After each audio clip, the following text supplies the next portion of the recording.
basically Right. a next-door senator, just kind of dying on the vine.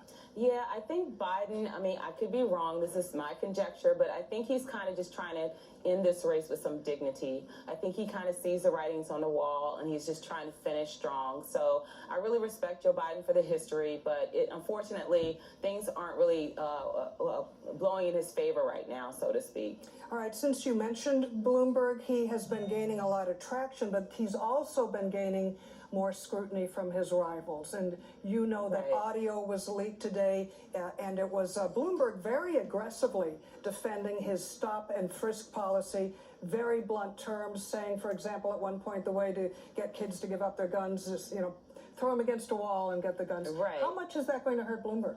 Well, I think the fact that people are throwing these darts at him, I was going to say shooting at him, but that was a bad pun, is showing that he may be somewhat of a contender.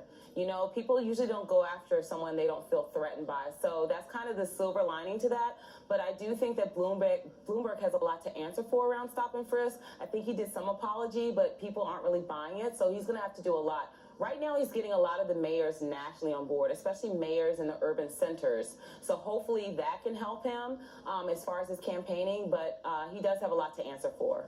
And it has been argued that this is not really a race until the candidates are in states that are less white, to see what they do with the African-American vote, like South Carolina. Well, I believe that a Democratic candidate cannot win without the African-American vote. So it is very important. I think what Bloomberg is doing is trying to mobilize surrogates like the mayors that are in cities to basically advocate for him and to show people that he is a changed man. He sees the error of his ways. So we'll see if that sticks. All right.